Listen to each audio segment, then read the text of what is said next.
Evening, everybody. My name is Steve Ambrosich. I own the pictured Taylorcraft L2M that was recently finished a restoration in the summer of 2022. This is going to be a recreation of a lecture I gave at Oshkosh Airventure 2023 on Monday, July 24th at 2:30 in the afternoon on stage 5 in the forums, titled, "I Paid for the Worst Restoration Ever." The reason I'm doing this on YouTube is to give people at other websites a place to go to look at and listen to my story about this airplane and the restoration, and hopefully they'll take away things that allow them to stay away from problems and people will do a better job in the future. So let me tell you about the airplane. First of all, I was 19 years old when I bought it. I learned to fly and I soloed May 2nd, 1975 in a 1946 Luscombe 8A, 65 horsepower in western Colorado. So we were at elevation, so it was fun, but I weighed 30, 40 pounds less then. Later that year, October 7th, 1975, I purchased this L2M. It did not look anything like this. It looked like this. You got it? That's what it looked like when I bought it. Pretty ugly, but boy, I'll tell you, look at those wheel pants. They are the weirdest looking wheel pants, but they were handy stepping up to put fuel in and whatnot. But that's what it looked like in 1975. Got it home, western Colorado. That December of 75, Bud Davidson did an article called The Littlest Warbird. I didn't know that much about the airplane, to tell you the truth. I knew that it was a two-seater Sticks, had a big wing on it, was a Taylorcraft, was fairly decent with the speed. You know, I had flown Cubs and Taylorcrafts and Luscombe's Champs, all those things at 19, and I bought this a month before my 20th birthday. So October 7th, I buy it. Get it back to Colorado. December rolls around, and Bud Davidson puts this article in called The Littlest Warbird. You can look at it, December of 1975 in Air Progress, and it was, when I looked at the pictures, I said, that's what I want to do. I have a copy of the article in my records and all that thing, and that's what I want to do. So I started restoration. The reason I'm telling you all this stuff is so that I build some street cred, that I'm not some yahoo that doesn't know anything about airplanes. I know this airplane better than anybody. From 1975 to May of 1977, when we finished the restoration, I did most of the work myself, had help from friends, but I spliced 2 spars, and I have one here I'm going to show you. Okay, this is the spar splice. Got it? Pretty cool, huh? Right there. All right. This was the left wing root. Believe me, getting through this was not an easy thing, figuring it out, but I had some help from the old guys at closer to the airport and whatnot. So got 2 spar splices done. Had to redo the entire tail section. One of the wing root wing fittings, main attached fittings, needed to be redone. There's a patch on the gear. The rear rotating seat inside had been cut out completely. I found an airframe close to us, believe it or not, within 85 miles, that had all of these tubes in it. Measured them all, welded those all back in. I did all the welding and all the repairs. Sandblasted the thing, painted it, did all the woodwork, all the cover work, put it back together. May of 77, it's all back together, looks just like this. Except the bottom was painted gray. At that time, I just thought, I'll just paint the bottom gray for fun. This time I chose to make it exactly like it came out of the factory for this, when this guy restored it. So that's why it's all olive drab now, and I like it this way. That summer of 77, took this airplane barnstorm and was in a dozen states. We hopped rides out of fields, you know, all summer. The summer of 77, quite an experience, quite a story. After that, we flew the airplane for about 10 years. Had no problems with it. Changed bungee cords, tires, brake linings, things of that nature. No major problems, no major repairs. Never had any incidences with it, nothing like that. Flew it for 10 years. Put it into storage.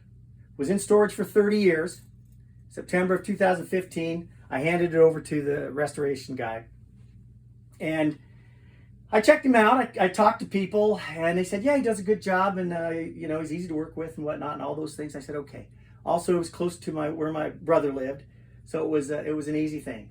I'd go back and check things out 2 to 3 times per year, at least, and go by and look at things, and things look good. So, okay, he's doing a good job. We had some differences along the way, but people do, and I accepted that. It was not a big deal. So, that rolls along. June of 2022 comes along, and we both decided the year before, in the summer of 2021, yes, 2022, the guy told me, it's got to be out of my hangar. We got to get it done. Fine, dandy. Come up with the date, June 21st, 2022. On June 20th, and this is where it starts to get interesting. I go to look at the airplane, and I'm going to do a pretty extensive pre-flight on it because it's newly rebuilt, and I got to check things out. I go to take off the cowl, and he goes, oh, you don't have to take off anything. Don't worry about it. Everything's good. Oil's good. I said, well, I got to check the oil. I check everything. I look in there. It's nice and clean and neat, and I check the oil. Things are good, and I didn't. He talked me out of taking off the bottom part of the cowl. And I should have done it. I should have done it, but I didn't. He talked me out of it, and I put it back together. I trusted the guy. Did an extensive pre-flight. Then I get in the cockpit. So I get in the cockpit. I got to take a couple of things off here now, because I'm going to start turning these things. All right. And what do I see? You know, what is this? Hold on a second. Let me get this straightened out. Okay. I'm going old school here, and my kids give me a hard time. They said, you should do PowerPoint and all that stuff. I said, you know, no. I just got to get this done, and I don't have time to mess around with the computer and whatnot, and this is the easiest way to do it. So my phone is on a stand, and with a screwdriver holding it in place, and got a light here, and these are the pictures, the actual pictures I had at Oshkosh that I did my presentation with. And I can tell you how that came about later. But this is a stick lock.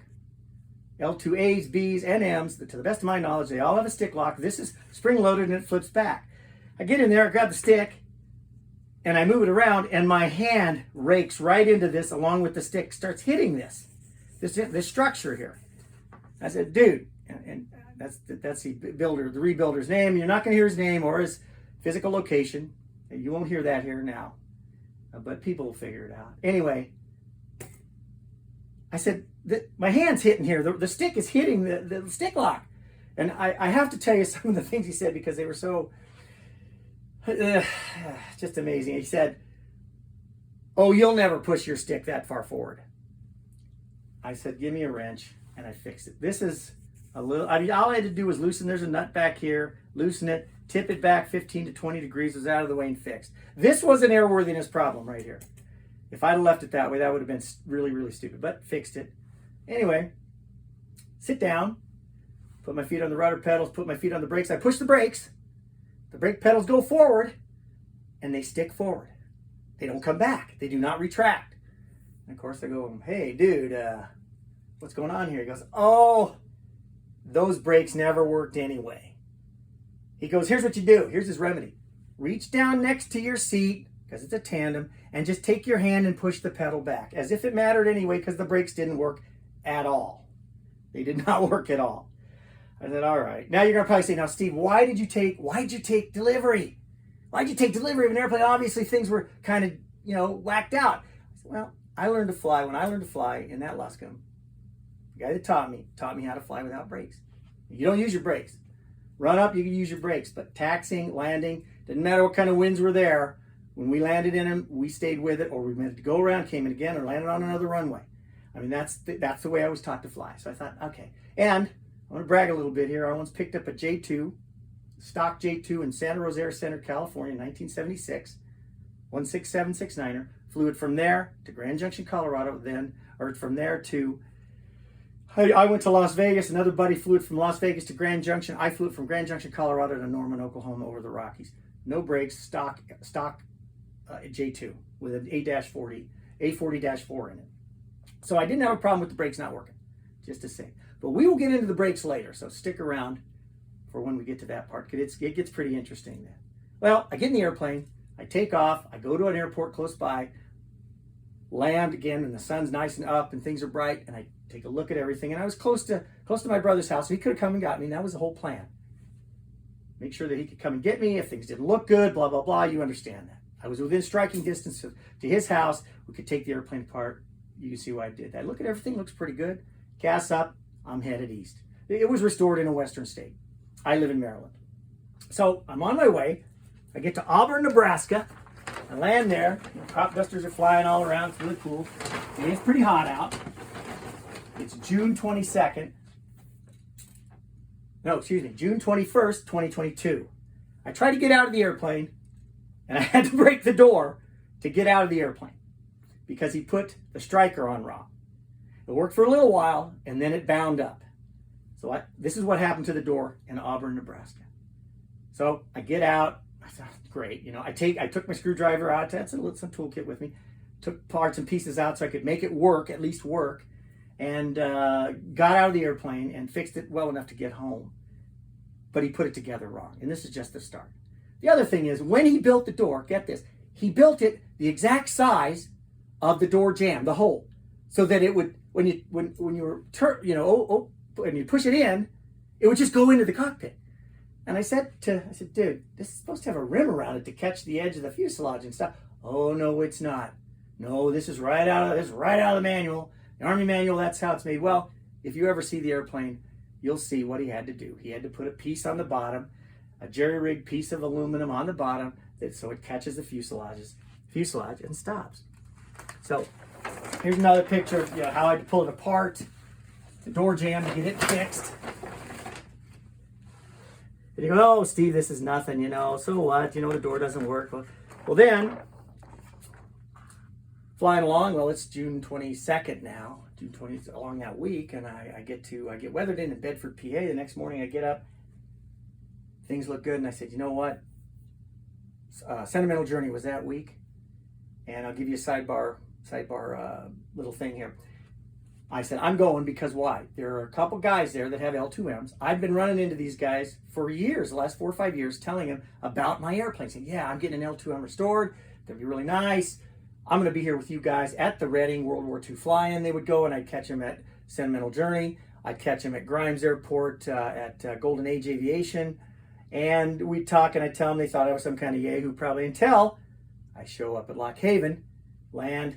They come over to look at the airplane, 20 feet away. I go, wow. And it is a good-looking airplane. Don't get me wrong. It is a good-looking airplane.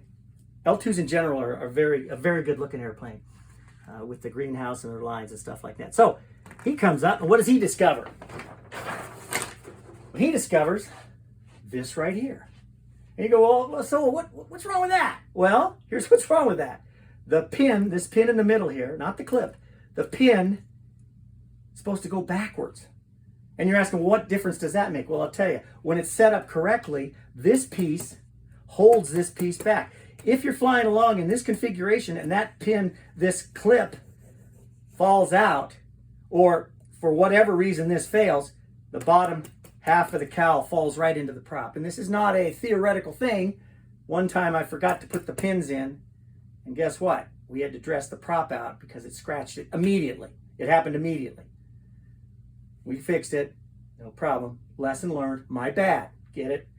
Well, he goes, we got to fix that as soon as possible because this is wrong. This is bad for many reasons. See, this piece is supposed to be in front of this flat piece to hold it all back because this is the top of the cowl, bottom cowl. Prop is over here. You can just see the crankshaft right there. Here's a cylinder right here, so you get the picture, right? This is in front of that, and it holds the whole thing back because this top part clips at the firewall.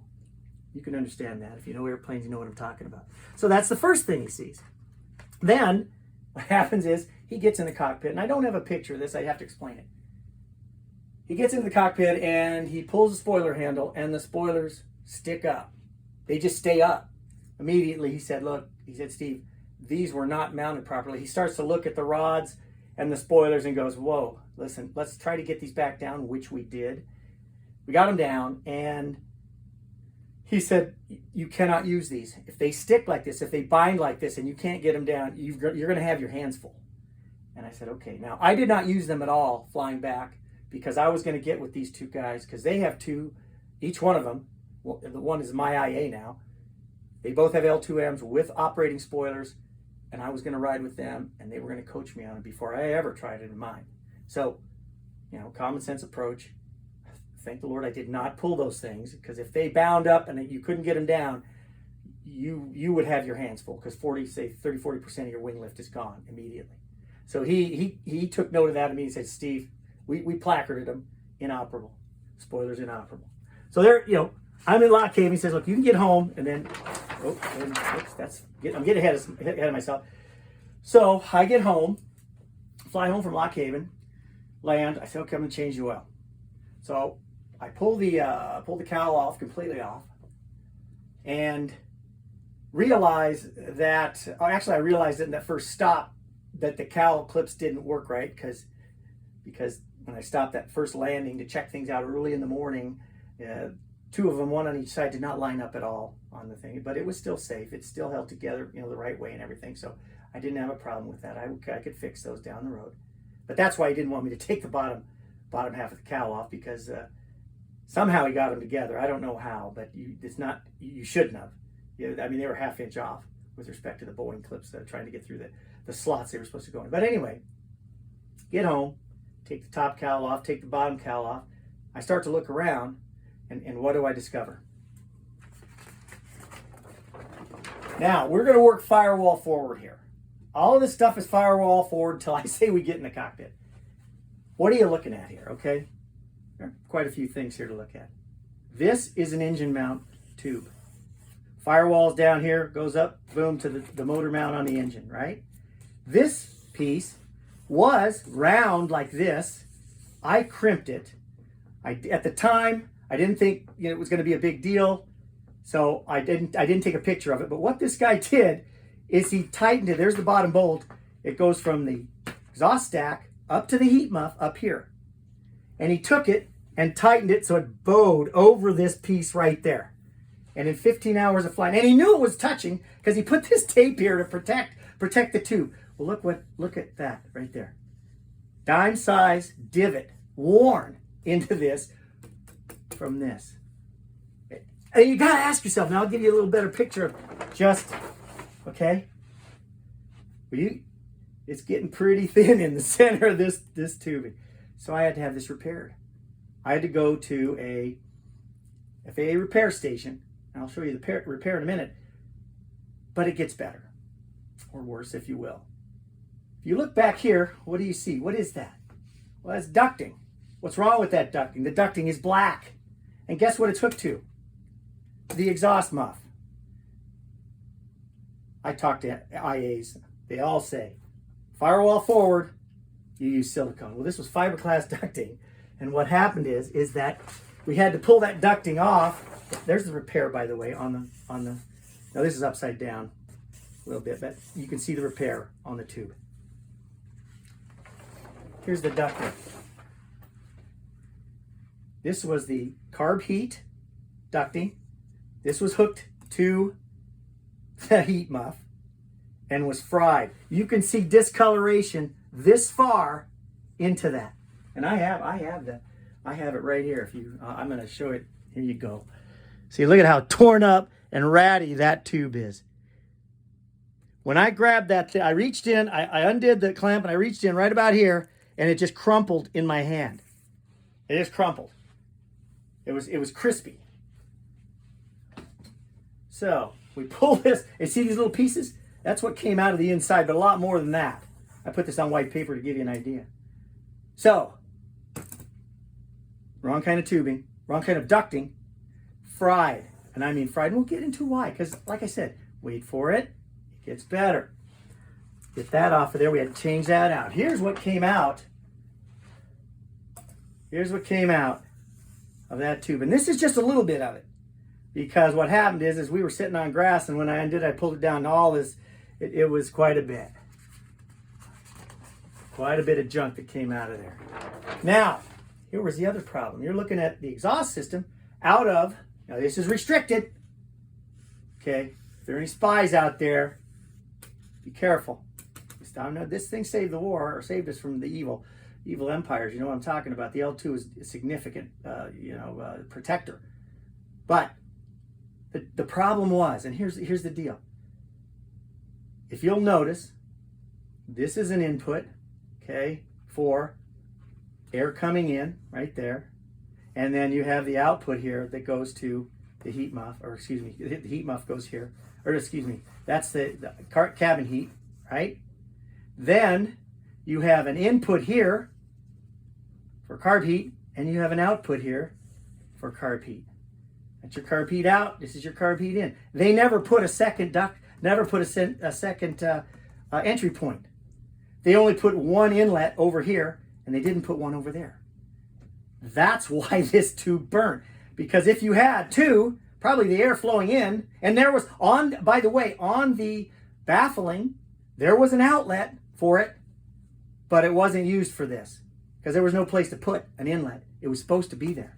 You can look at the diagram and say 2 inlets, 2 outlets. The reproduction was wrong. They didn't do it correctly. It discolored probably about 2/3 of this, and you will see a picture. Discolored it, and the heat was so intense that this tube burnt. All right? This side, over here, the inlet was there, the outlet was there. Those black tubes withstood the heat at those temperatures, but not over here. Now think about this. Number one is, we are just right under the cowl. What do we see? An engine mount tube that's damaged, that needs an FAA station repair. We see ducting that is improper ducting. We see a heat muff that was improperly remanufactured as a replica. Well, those 3 things definitely, well, they ended up going to the FAA as airworthiness issues. And it's by the grace of God, really, when you think about it. Number one is, if it would have been me looking at this stuff, and I like I said, early on, I wanted to get some street cred here to say, I know what I'm looking at. And when I saw all this and started to put it together, I said, oh my heavens, how could anybody miss such simple things? This tube, this one brace bending across the tube, the ducting, improper ducting, hooked to the exhaust muff? No. And then the exhaust muff is made incorrectly. And he was bragging about it. I remember when, we're making it out of stainless steel. It's going to be wonderful, and it's going to last forever, and you're going to pay the same price as a Cub, and all that stuff. Right there, 3 major airworthiness issues. But there were more.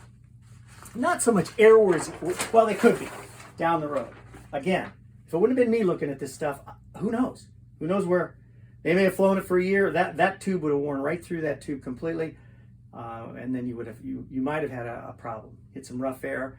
One tube, you don't have the brace. I know there's a lot of redundancy in them, but right here, you can see my finger holding back the cable that was rubbing on here through the anodization and to the bare metal, and that's 15 hours right there. And this is a gas line out of the firewall.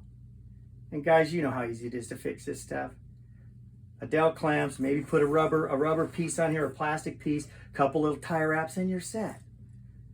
To protect it. You don't let metal rub against metal, or rub against anything for that matter. You try to minimize that. Now, this picture here, I know it's fuzzy, but what you're looking at, this is the carburetor filter, the gasket to the filter. This is the carb heat box. Okay? This is the top of the carb heat box. This is a brace right here that hooked right to there. Didn't put it on. Anti-vibration brace, never made it back to the airplane. Don't know where it is. We had to make another one because it's part of the certification. You know, it's supposed to be on there. Gone. We had to make a new one for this to stabilize the carb heat box. Never made it back. And these pictures, this is right out of the Army manual. I mean, it's amazing. You just to go through it, you'd say, okay, let me go through this stuff. Well, we'll get to it later. Now remember, we are just under the cowl, all right? I know I'm going old school here, and I got to get my pictures all together here. Sorry about that. This is just a quick picture, and it's not that good. It's much clearer down here, but right here, you can see this cable was rubbing a hole in the ducting. And look at that beautiful black ducting. Really, dude? Really? Now, I didn't know that much about ducting. I do now. I know a lot about it because of this. I didn't then. It didn't register to me until the tube was burnt and the IA looking at it. That all happened when the engine mount was repaired. He goes, Let's get this off of here right now. Get it out of here. This is not supposed to be on here. But look, another wear mark. He just put these cables in there willy-nilly and said, oh, that's good enough. That'll do. Man, that's no problem. Now, this is kind of interesting. This is the oil temperature probe area. You can recognize it. Something a little was leaking there. But I want you to notice a couple of things here.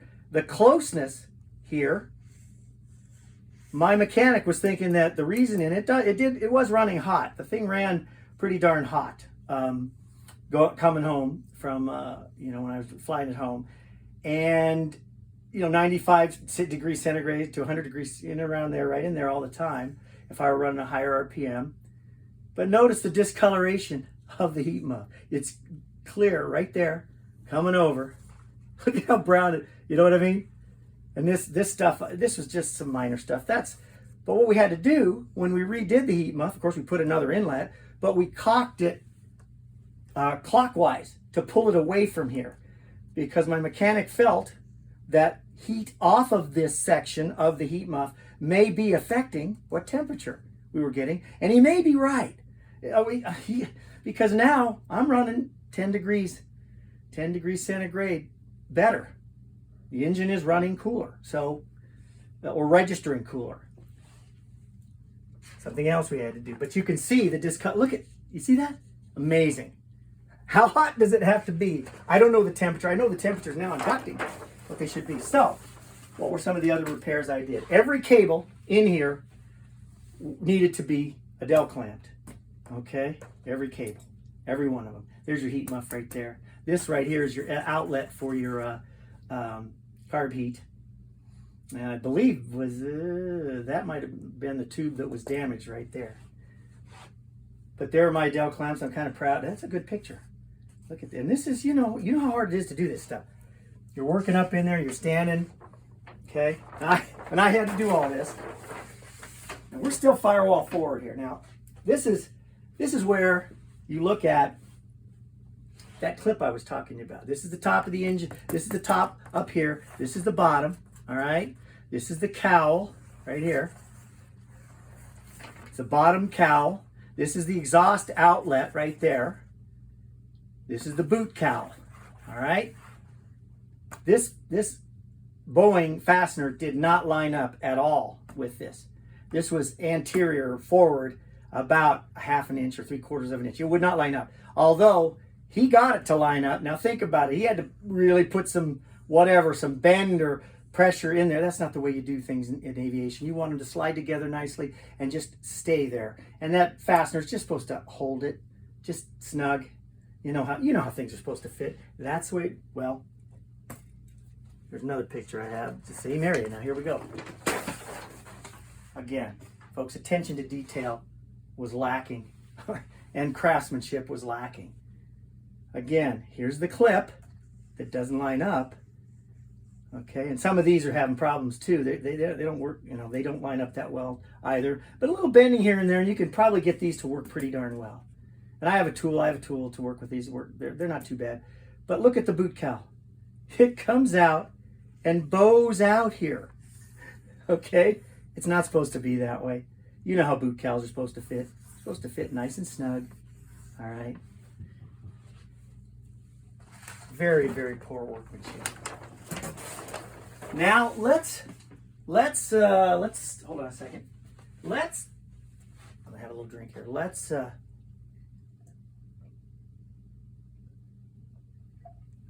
step into the cockpit. You probably wonder what this is. This is a gas line, a cross-feed gas line above your head in an L2. The gas tank's cross-feed right above your head. There's a tube up there. This is the rod that goes out to the spoilers. It was rubbing on the gas line. Look at right there. I'm flying along. I was in Ohio somewhere. I look at what the? It was just an easy cold bend. He never looked at things to make sure they were flowing properly and moving properly. And there are other instances I'll show you where this was the case. Little nitpicking stuff. Yeah, you get a Dremel, it's easy to fix, or you tighten something a little differently at a different angle and it's fixed. But he didn't do that. I don't know if he, and you're probably saying, oh, Steve, come on, no. All these things were there. I have pictures of this stuff. And you go, really? I go, really? Yeah, I gave money, good money. Now you're going to go, hey, what's wrong with this? Well, you see, right here, this is the throttle knob. There's a lever. I had to Dremel this down, cut it down, so it wasn't rubbing on there. He didn't even fit them in. Look at how far off it is. It's amazing. The money I paid this guy, he didn't have the common, decency to say, I got to make this panel. It was made wrong anyway, and I'll show you why later, but just to fit in the holes.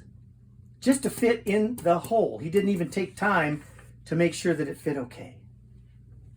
So I had to get those adjusted.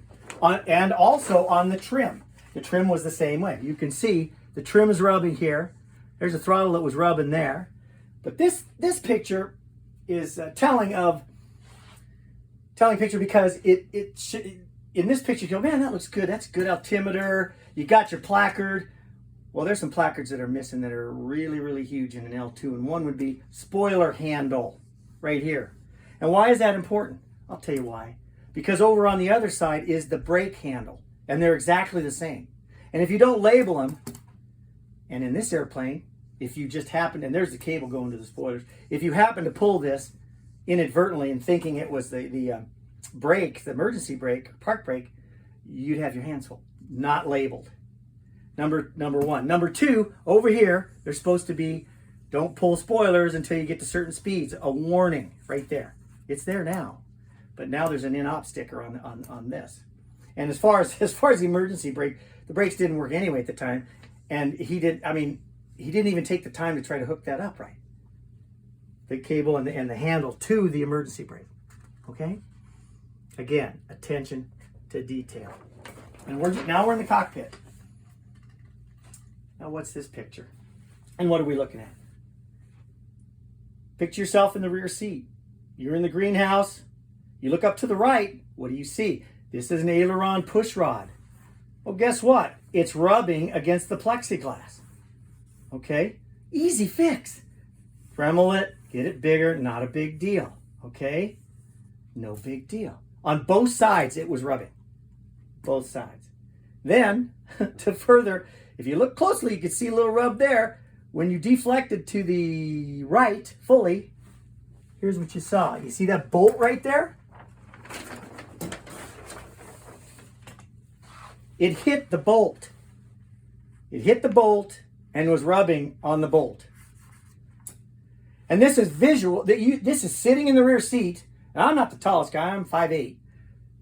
He's not the tallest guy either. But still, you can see it all. It's a military airplane. It's supposed to be wide open. It's supposed to be easy to work on. This is the aileron push rod tube that's above the rear passenger head. Back and forth. Your pulleys are there. Boom. All you have to do, it's simple stuff. But he didn't check it. He didn't fix it. He didn't look at it and say, hey, you can't do it that way. Remember, we are still in the cockpit. Now, what you're looking at here is it's kind of tough sometimes because of the shadows, but this is the bottom of the rotating seat. Okay? The bottom of the seat is here, and these are the little pulleys and springs. The back of the seat articulates, okay? So that you can turn it, like lean forward and it pulls forward, it articulates, moves back and forth. Well, it hits the pulley guard. It dented the pulley guard. He didn't check range of motion here. If you look closely, you see the cable for the rudder, bottom pulley, top pulley. Over time, you might be banging on that pulley. Again, attention to detail. Looking at the way things work.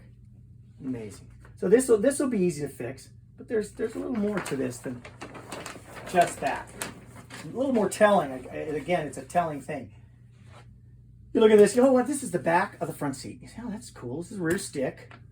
And you're looking at it going, wow, it's nice. It is nice. And this front seat is one of the most comfortable seats you will ever sit in. Let me tell you. I put a big old 4-inch cushion, gel cushion on there. Took a couple of a leave. I would sit in the thing for an hour and a half, and that's about your range in this thing. You got about an hour and a half because That's another issue, the gas tanks. But there's supposed to be a placard right here.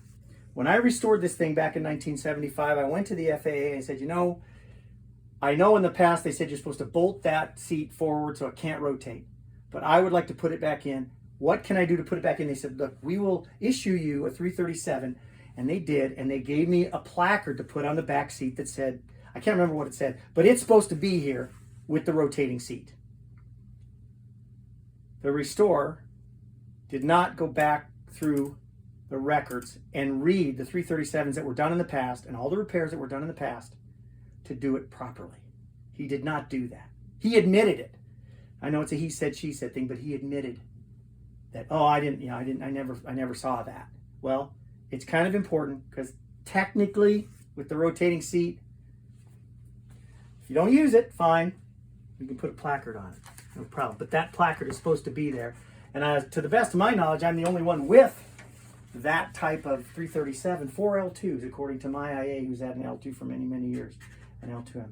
Now here, you look at the picture, and what grabs me first is this scraping here, but that was because I had to make that hole bigger and move things around. I mean, it was not easy to do, and there was a little scrape there, but that's not the main point of this picture.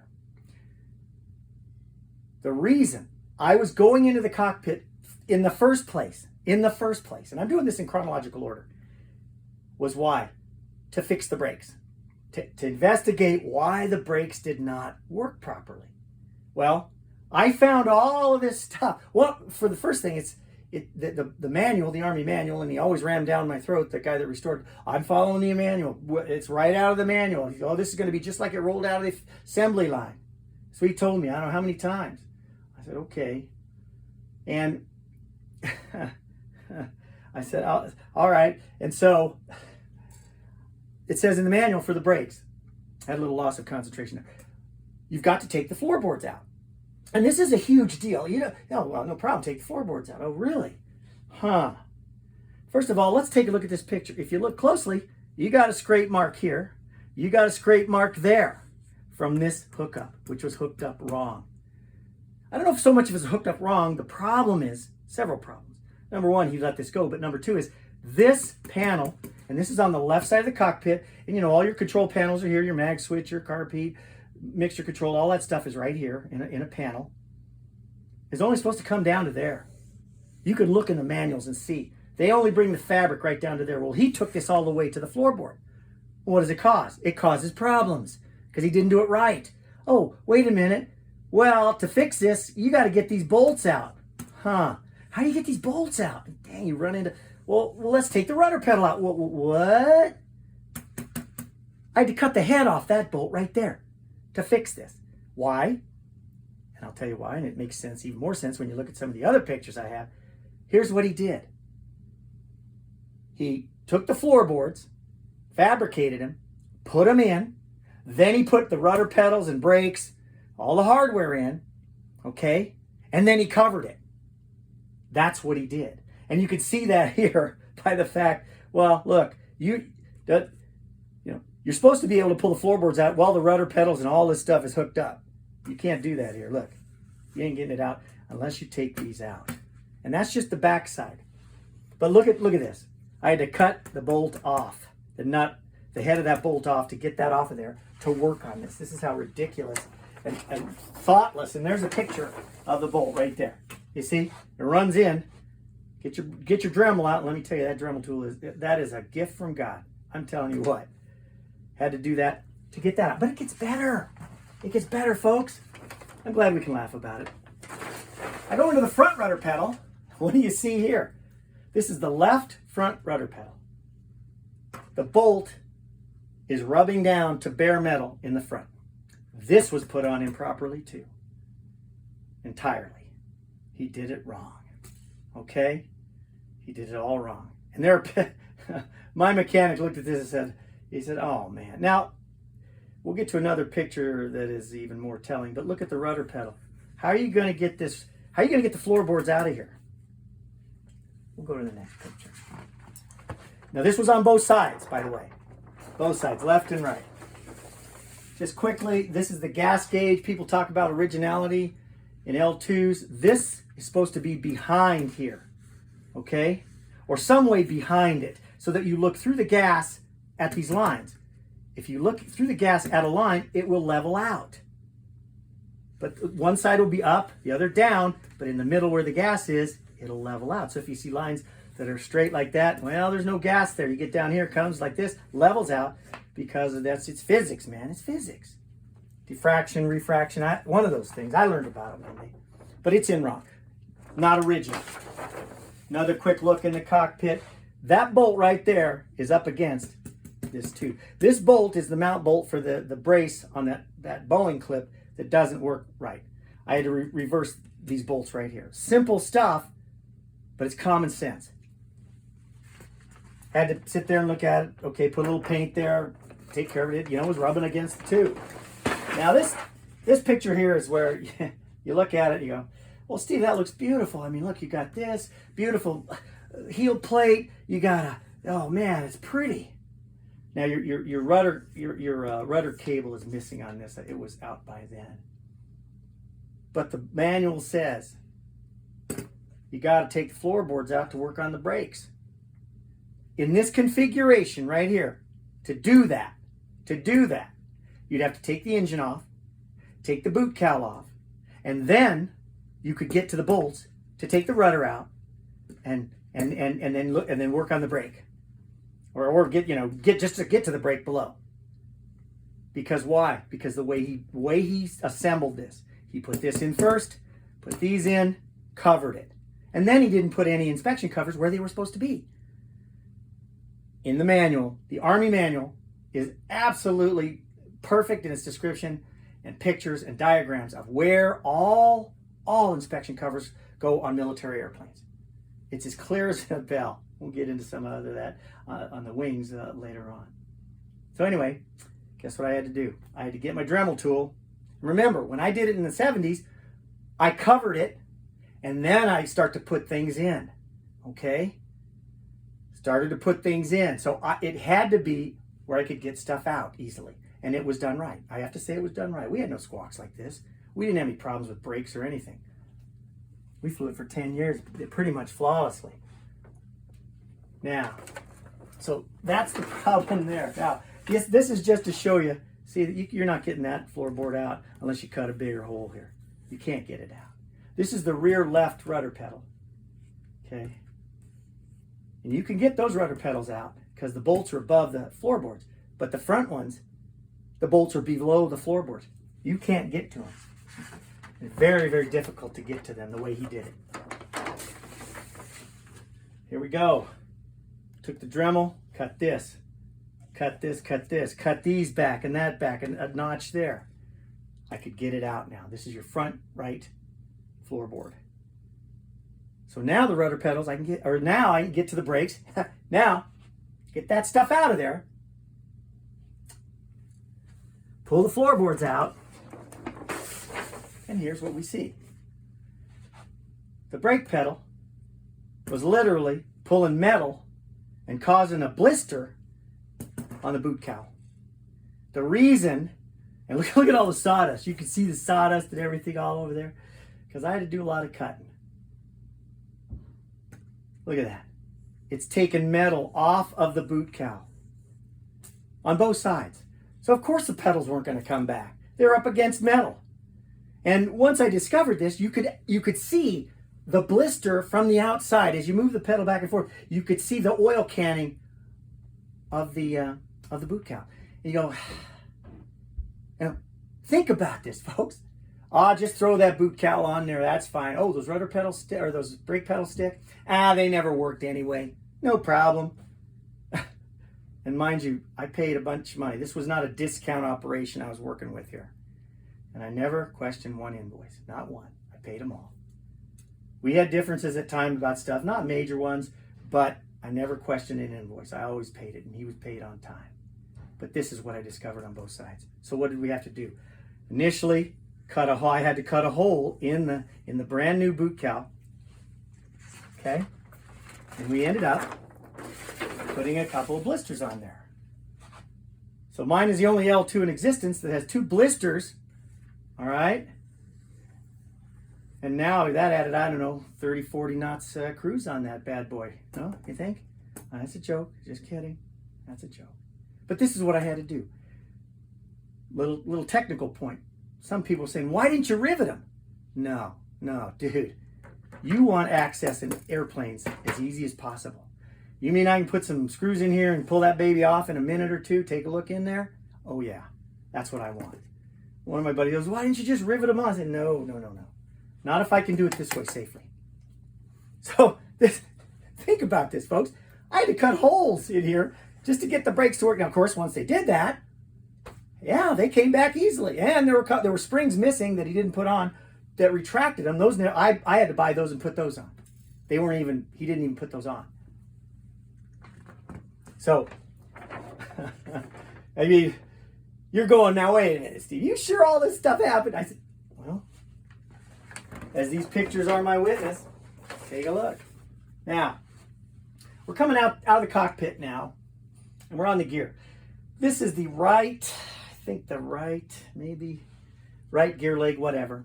This is the back plate to the brake. This is the brake cable. This is the brake pulley, and here's the brake cable coming out of the cockpit. There's something wrong with this photo, and maybe you guys can pick it up. Maybe not. It's kind of tough. Not the best photo around, but I put the light. I got a light on it now, so I think it shows out better. You see that little banded ear there, right there? Well, there's a banded ear right there too. This is supposed to be next to that, right there. If you leave it this way, it can slip, all right? And it's not gonna work right. This cable needs to be next to that cable and inside that little ear right there. Attention to detail. And you've just seen how many examples of attention to detail that he just didn't do. Again, we're out of the cockpit now. And the next thing we're gonna look at is the left wing. This stuff down here, don't look at that. Look at this. You're looking down the left wing into the cockpit. Here's your jury strut front, your rear jury strut. And you say, man, that looks pretty good. And it's a good cover job. Trust me, this airplane looks good. I mean, it looks good. And we'll talk about the award it won at Oshkosh. It looks so good, and I'll tell you how that happened. But anyway, you're looking at the wing. The problem with it is they didn't put inspection covers at the bays as per the Army manual to inspect the rod that goes to the spoilers. Again, access, inspection, in airplanes is key. You pick up stuff early, you fix it, you're in good shape. They didn't put them on. They didn't put them here and on the fuselage. In the Army manual, it is extremely clear. It shows you exactly where to put every plate, every round inspection cover, every square inspection cover, everything. And they missed the mark big time. So the guy that recovered it, he's the one to blame here. And we may talk to him too. But anyway, not right. And here's the deal. I'm going to have to put these back in to properly inspect stuff. So what do I have to do? I'm going to have to take the wing off someday. Now the spoilers are in up and you can fly the airplane. When I get the time, take the wing off. We're going to put the donuts in, these things. And then, of course, what are we going to have to do? We're going to have to repaint the wing so it looks good. Or, do the Army things. Hey, just paint the spot and make it look like an Army plane, I guess. But again, attention to detail. When I restored this back in the 70s, it was done that way. I had the inspection covers there. Or maybe I didn't because I didn't have spoilers. Well, it was done correctly. I know that. And this is the last, but we do have spoilers now, so that needs to be done. And it's sad it wasn't because it's going to be a goat rope when we do it. But anyway, last picture. This is the remake of the heat muff. Okay? Here's the inlet coming in. I like this situation here. See how they did that? That's really cool. The way they hold it there. Now, that's the first time I've ever seen that. I like that technique. Here's that rod that was laying across the repair. Okay? Now things have been jockeyed a little bit because now this is cocked clockwise about 15 to 20 degrees and is in a better position. And now I have an inlet and an outlet, and I have the right tube. And it's quite nice. Now there are a couple other things that need to be brought out to finish out things that did occur with the airplane that I don't have pictures of, but I had to adjust. Throttle cable was not giving full throttle. I had to adjust that. The windshield was installed poorly, and due to the poor installation and improper installation of the windshield, the fairings on the wings do not line up properly, especially the right fairing. If you ever see the airplane at an air show, you can stick your hand in the right wing fairing. It's almost like a hood scoop. The other thing, the trim tab friction knob on the panel is stripped. There's a knob there that's supposed to turn your friction on the slide for your trim tab. It just turns around in a circle. What does that do? Well, it keeps you from pulling your panel off easily. If it worked properly, I could just unscrew it and I could pull my panel off and work behind my panel, but that's going to have to be fixed because I cannot access the stuff behind the control panel, the panel where the mag switch, carb heat, all those things, the cables come to. Can't get to it because of that particular situation, which is amazing. That why wouldn't you're right there? Why? And I can't get to it right now. I'm got to figure a way how to get to to fix it, to hold it. That's the problem. It just spins around in a circle. Again, I told you about the park brake not working because the brakes didn't work. It wasn't hooked up right. Told you about the door and how messed up it was. Told you about the trim tub handles. Another thing, the fabric looks good. The airplane looks good. But the fabric, we did have a problem with the fabric also. Up in the spoiler bays, the fabric was peeling. And this is a problem because this is a low pressure area and those, they'll pull up. The fabric's being pulled up. We had to reattach in both bays. The fabric should have been covering the entire thing from side to side, but they just brought the fabric over in and stuck it, and they didn't bring it across the bottom of the bay, of the spoiler bay. Now, spoiler's bay is about 4.5 inches wide. Why they couldn't put some tapes in there to connect those two and really stick it down, I don't know. That's the way I did it back in the day. Now, when I restored it back in the 70s, I could not find spoilers. I found one spoiler, and believe me, and I forgot to tell you guys this and kind of remind you. Remember, back in the 70s, all you had was trade a plane, a phone, and a notebook, paper and pencil. That was it. And Wright-Patterson Air Force Base in this instance. I went to Wright-Pat, looked in the archives, got all the information I could get, all the manuals, got them home with me, studied them. When I restored it, I had all that stuff with me. We had no internet. You just got on the phone and started to call people. I found a rotating seat that way. I found an original rotating seat as well as original greenhouse frame, as well as a lot of information. But I only had one guy send me one spoiler, just the spoiler. There was no hardware with it, nothing. He said, well, here it is if you want to make a set. I didn't know how, and at the time, I was 19, 20 years old. I just didn't have the wherewithal to do it.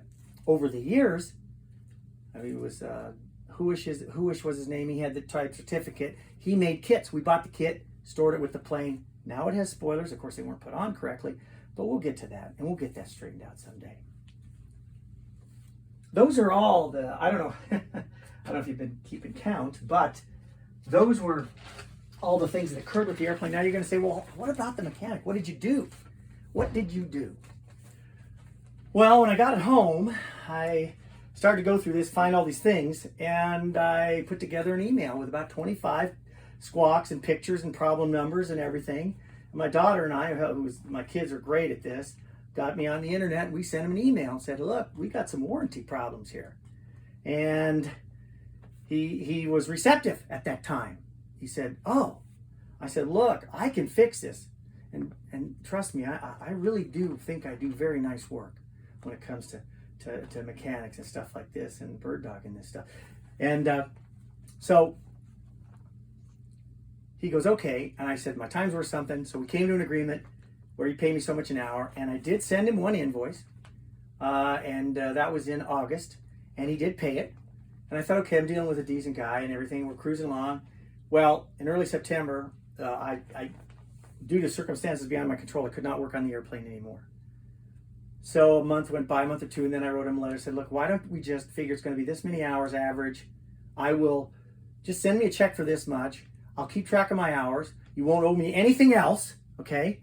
Nothing else. You're absolved of all responsibility for the airplane. And this is in my email. And I gave him a number. And I said, look, if I don't use it all, I'll send you back the residual. I thought it was pretty darn fair. And he came back and said, sorry, you're out of line. And then it got very hostile. And then from there, I did get an attorney involved in the state of the jurisdiction. And we sent a nasty gram, of course, and to see, say, look, let's see if this will get into, to pay for the problem. And he doubled down. And then he sent another email that was even uglier than the first one. And it's interesting. I think in the future, maybe I might go through those emails with you folks on YouTube for fun. And again, I won't say his name, I won't say his location, but I think you might enjoy him and my take on him, and you guys can throw in your 2 cents worth. But here's what happened.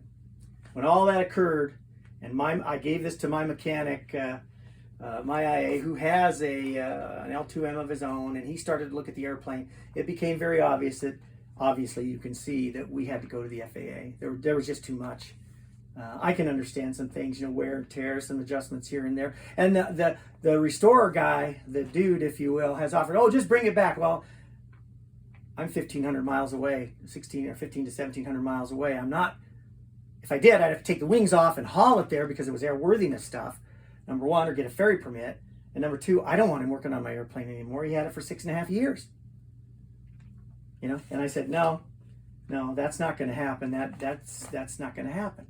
I'm going to have someone I trust, obviously, work on it. So that's where we are, and that's where that went. We reported him to the FAA. They found 8 things, and I'll read them to you.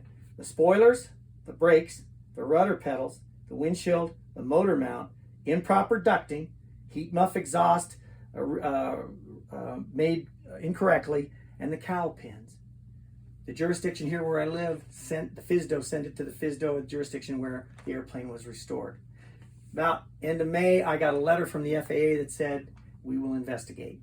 They say, hey, there's enough here to investigate. Then after that, I have talked to the FAA guy, but they say, no, we can't tell you anything about the investigation. So I don't know where that's going to go. I have no idea.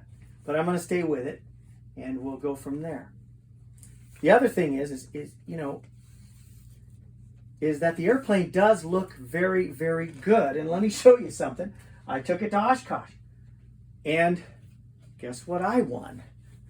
Okay, let's see if you can read this. You got it? Outstanding, closed, what does it say?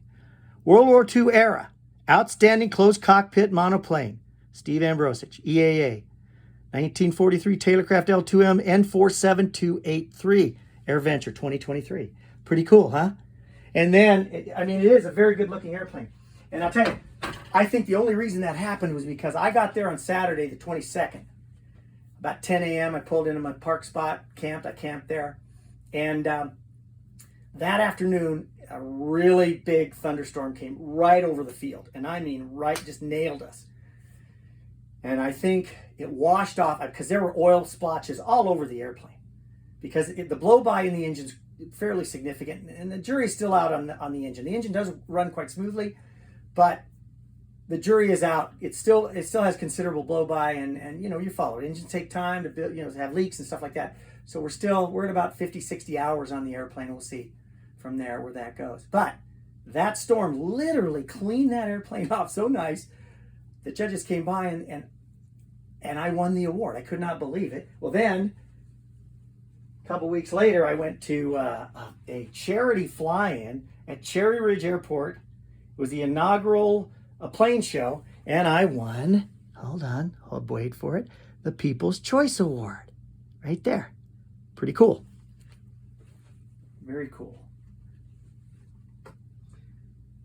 And so, again, the airplane looks very, very good. Now, here are the takeaways. In closing, don't do what I did, okay? Have a written contract. In 2 emails, the restorer has said he never gave me any explicit warranties, implied or explied or implied or whatever. He said that. He wrote them down. I have them in the email. So, and two, again, or number one, have a written contract. Number two, get a legitimate estimate from them. They'll always say this much. Really, go around to others and say how much it, because usually it's about 2 to 3 times as more. Be close to your project if you can be, and visit regularly, every couple weeks if you can, once a month. I went out 2 to 3 times a year at least to visit, and things look good. I have to say, things look good.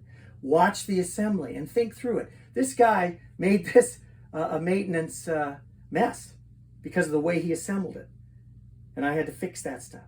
Try to get a knowledgeable friend to go with you all the time. Someone on your side to look at things that knows what they're doing.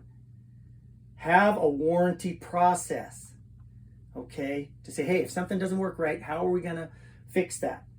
Educate yourself. Try to get a time limit on it and say, hey, I want it done whenever, a couple years, however long. Okay? Follow, if you can. If he has other airplanes in the shop, follow their progress too. Walk around the shop, take a look at them, and ask for references. What have you restored? Tell me their names, and call them up, because you're going to spend a lot of money with these people. Documentation, dates, times, etc., of names of subs, contractors, anybody, because he did not cover the airplane. It was a guy across the field. Make sure that you get names and addresses, emails and numbers to people that do the work, because when people get hostile with each other, sometimes it's going to be tough to get that information. You get it as you go. Okay, who's going to cover? What's his name? Good. Can I go see his shop? Do it right up front. Get those names and numbers. Follow it that way, and also get tell the person exactly how. Okay, I want this to look exactly like it did when it rolled off the assembly line. And be specific. I want the placards right. I want this, and make sure you're very specific about that. Okay, as far as what you want done and how you want it to look. And the most important thing that I could tell you to take away from this is ask this question: did you take part in, or did you restore Taylorcraft N47283? Any restorer in the United States, just ask the question: did you take part in or restore Taylorcraft N47283? And you'll get your answer right there. Okay, I can't tell you you can imagine how frustrating this is, and people are going to say, because one of the guys in the L2 club, L2 whatever it's called, he said, "Come on, it's just a simple airplane. How could?" Well, it makes a difference, and people can get hurt. People can get hurt badly, as you can see. If some of these things were let to go and not discovered, you've got problems. Hopefully this lecture has helped you, or this presentation has helped you, but I wanted to do it so that this gentleman could be held responsible. Now, another interesting sidebar is when I won the award at Oshkosh, he got on the L2 website and was bragging about it, saying, yeah, I restored that airplane and it won this award. Well, that only lasted for about 10 hours, and then he had, it was taken down because people knew about stuff, and they said, no, wait a minute here, we can't do that. So if you have any questions, you can, I guess through YouTube. I'm new at this. This is all new to me. So if you have any questions or concerns, I guess through YouTube you can do that, or you could go through the L2 project website or something like that, something of that nature. Anyway, it's been great talking to you. I hope this helps down the road. I hope it keeps people out of trouble. Remember to ask the question about, did you work on Taylorcraft or did you restore Taylorcraft N47283? It'll give you a lot of information. Anyway, thanks a lot. Bye-bye.